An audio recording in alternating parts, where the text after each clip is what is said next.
جتنی بلند محمد و آل محمد کی ذات ہوتے بلند صلوات پڑھیں۔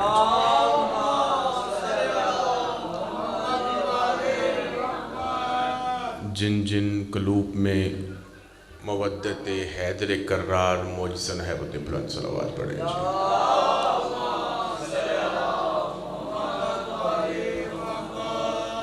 اعوذ باللہ من الشیطان الرجیم، بسم اللہ الرحمن الرحیم۔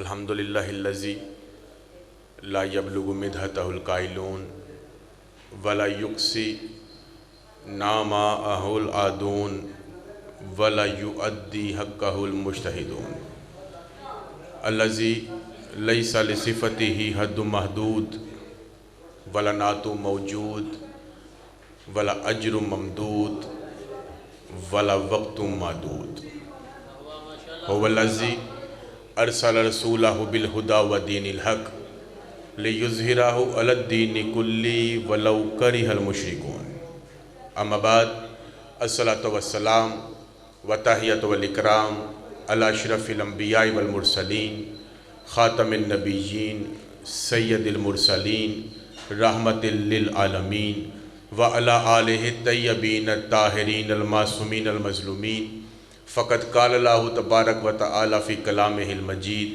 انما یرید اللہ لیذہب عنکم الرجس اہل البیت ویطہرکم تطہیرا۔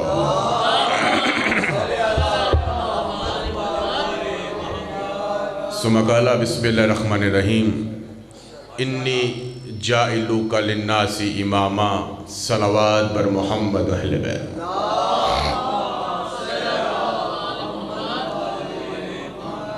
زن محترم، ماتم داران مظلوم کربلا، عزاداران شہید نینوا، زندہ رہیے، سلامت رہیے، مولا کی حفظ و امان میں رہیے۔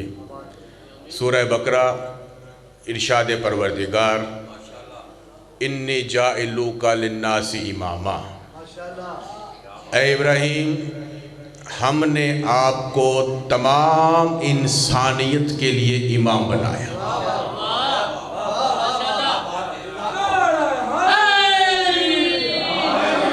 تمام انسانیت کے لیے امام بنایا۔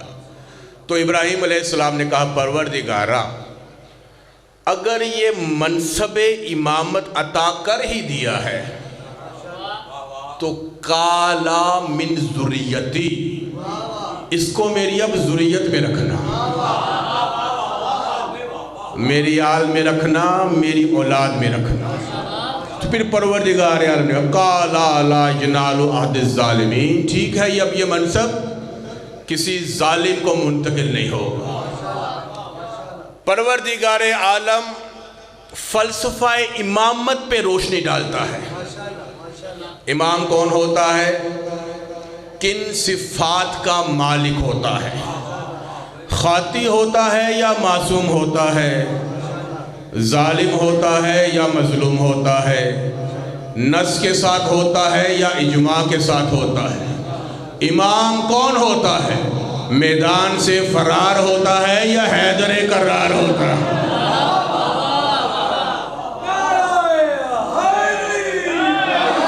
اور اتنا اہم مسئلہ ہے امامت کا کہ حبیب کبریا نے ارشاد فرمایا کہ من بات ولم یعرف امام الزمانہ فقد ماتا میتاتا جاہلاتا، کہ جس نے اپنے زمانے کے امام کو نہ پہچانا وہ جاہلیت کی موت ہو۔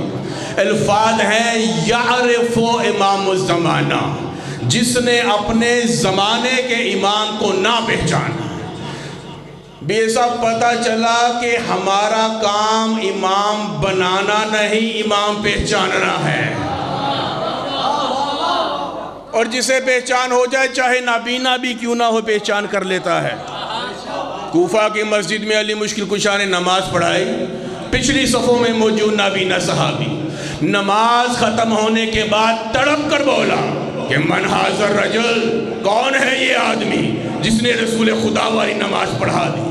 دیکھو جس کے بارے میں کہا ہو انا وعلی من نور واحد، جس کے بارے میں کہا ہو یا علی لحموں کا لحمی، جسموں کا جسمی، دموں کا دمی، روحوں کا روحی، نوروں کا نوری، اے علی تیرا جسم میرا جسم، تیرا خون میرا خون، تیرا گوشت میرا گوشت، تیری روح میری روح، تیرا نور میرا نور، جس کے بارے میں کہا ہو اولونا محمد، اوسطونا محمد، آخرونا محمد، کلونا محمد، ہمارا پہلا بھی محمد، درمیان والا بھی محمد، ہمارا آخری بھی محمد، ہم سارے کے سارے محمد ہیں۔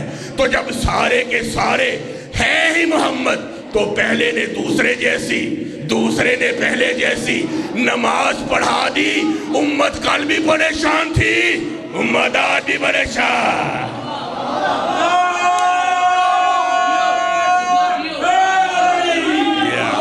امت کل بھی پریشان تھی، امت آج بھی پریشان تھی۔ رسول خدا نے نماز پڑھائی، غالباً عصر کی نماز تھی۔ شاہ جی رکوع لمبا ہو گیا، وہ دوسری حدیث ہے جس میں سجدہ لمبا ہوا تھا۔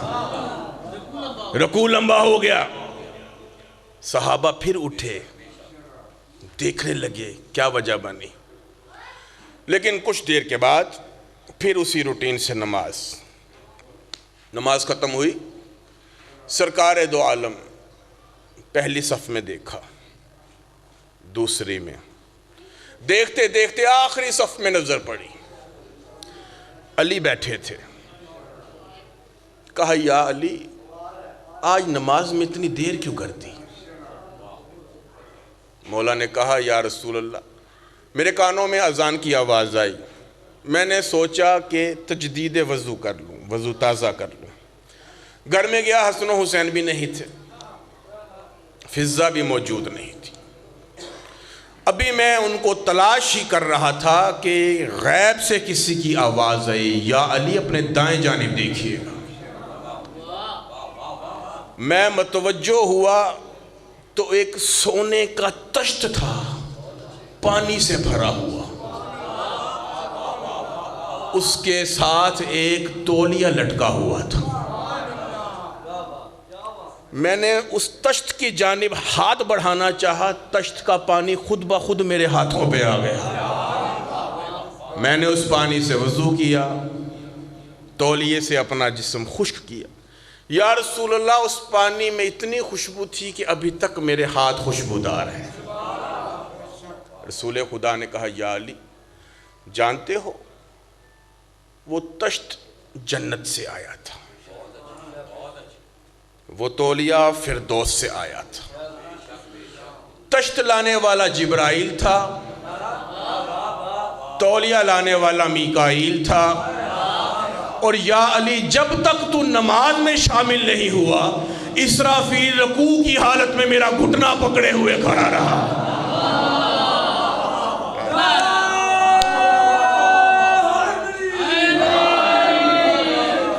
قبلہ واقعہ یہاں تک ہے، واقعہ یہاں تک ہے، کتابوں میں واقعہ یہاں تک۔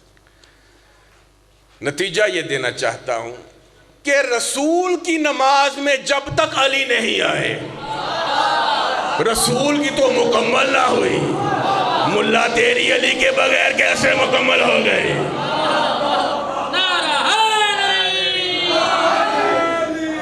اولو ما خلق اللہ نے سب سے پہلے مجھ محمد، فلسفہ میرا جون سا موضوع امامت، اللہ نے سب سے پہلے مجھ محمد کے نور کو خلق کیا۔ پھر یہ نور آدم کی پیشانی پہ چمکا تو آدم مسجود ملائکہ کہلوائے۔ تو رب کائنات نے کہا اے آدم آؤ، صفات کا شامیانہ لے کر۔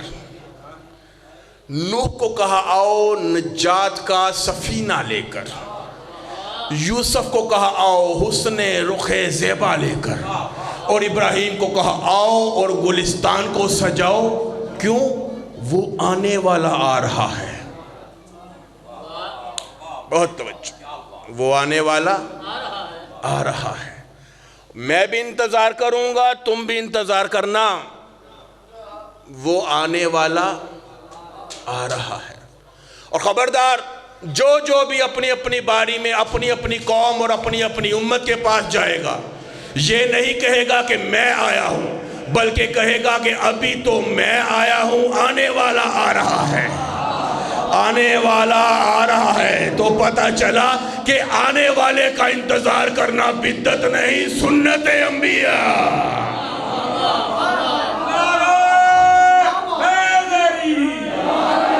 والے کا انتظار کرنا بدعت نہیں، سنت انبیاء. بس پھر وہ دن آ گیا، وہ گھڑی آ گئی، وہ لمحہ آ گیا، وہ لحظہ آ گیا، وہ ساعت آ گئی، وہ رات آ گئی جب وجہ تخلیق کائنات، وہ وجہ تکوین کائنات، وہ علت غائب ممکنات، وہ عقل اول، وہ خلق اول، وہ خلق اول، وہ ہادی اول، وہ اللہ کا پیارا، بے سہاروں کا سہارا، پاسبان امت، تاجدار کائنات، ثروت کون و مکان، جنت کا والی، حبیب کبریا، رحمت للعالمین، دکھوں دردوں کا مداوا، ذکر الہی کرنے والا، وہ ساقی کوثر، وہ شافی معشر، وہ صادق اور امین، وہ ضامن جنت، وہ طہارت دینے والا، ظلمتیں مٹانے والا، غیب کا علم جاننے والا، عبادت کرنے والا، وہ نور خدا، وہ ہادی سوجا، وہ دہا کے مکھڑے والا، وہ لیل کی زلفوں والا،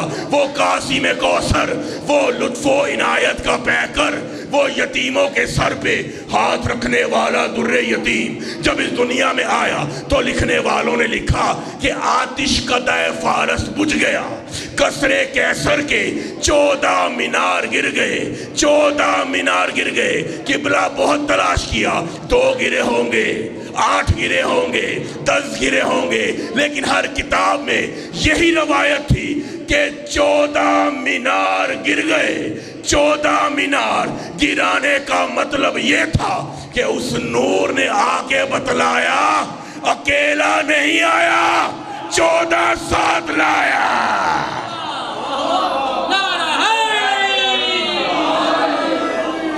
اکیلا نہیں آیا، اکیلا نہیں آیا، 14 ساتھ لایا. بس میں آ گیا مختصر کر کے. جس دور میں حبیب کبریا کا ظہور ہوا نا، وہ عرب معاشرہ 2 ہی باتوں پہ فخر کرتا تھا. 2 باتیں، عرب معاشرہ 2 باتوں پہ فخر. پہلی بات، ہم سے بڑا زبان دان کوئی نہیں، ہم سے بڑا پڑھا لکھا کوئی نہیں، ہم سے بڑا ادیب کوئی نہیں، ہم سے بڑا دانشور کوئی نہیں. اور ان کے پڑھنے لکھنے کا عالم یہ تھا کہ سب سے بڑے پڑھے لکھے کا نام ابو جہل تھا.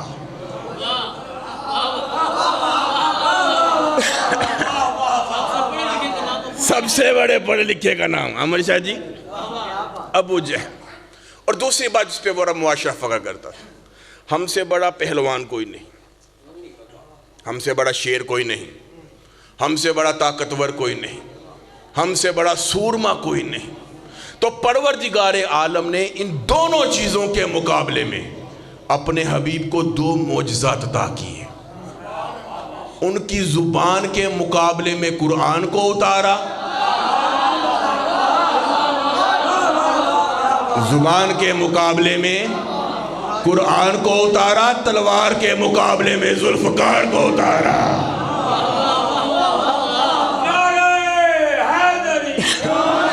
پوچھا کسی نے مولا کائنات سے، مولا جتنی تیز آپ کی تلوار ہے اتنی تیز آپ کی سواری نہیں، یہ کیا معاملہ ہے؟ جتنی تیز آپ کی تلوار، سواری. مولا نے کہا تیز سواری 2 قسم کے لوگوں کو چاہیے، ایک وہ جس نے میدان سے بھاگنا ہو، اور دوسرا وہ جس نے بھاگتے کا پیچھا کرنا ہو. خود سنو، میدان سے بھاگنا مجلی کو آتا نہیں، ذوالفقار سے بچ کے کوئی جاتا نہیں.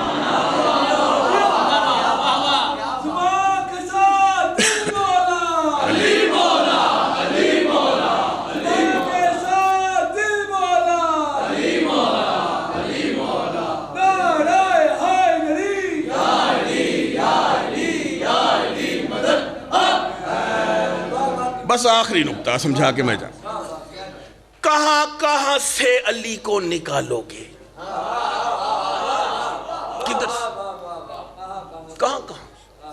آپ علی کو کعبے سے جدا کر دیں. کعبہ کعبہ نہیں بت خانہ.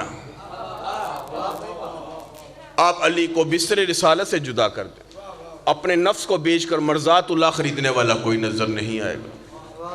آپ علی کو بدر سے جدا کر دیں. غزوہ بدر کا کوئی فاتح نظر نہیں ہے. آپ علی کو احد سے جدا کر دیں, پہاڑ پہ چڑھنے والے تو نظر آ جائیں گے, رسول کا حافظ و ناصر کوئی نظر نہیں ہے. کہاں تم علی کا نشان نہیں مٹا سکے, نشان نہیں مٹا سکے. میں ایک نکتہ سمجھا کے جانا چاہ رہا ہوں. 13 رجب کو آمد تھی جی. اچھا میں آپ کو ایک مثال سے سمجھاتا ہوں.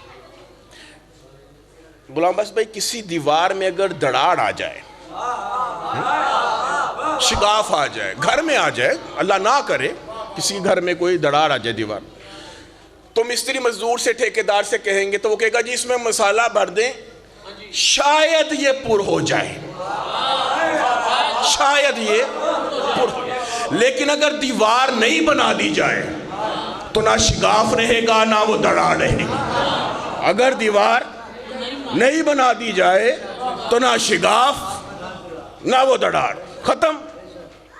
اٹھا لے تاریخ کی کتابیں, 2 دفعہ تو بنی ہی بنی.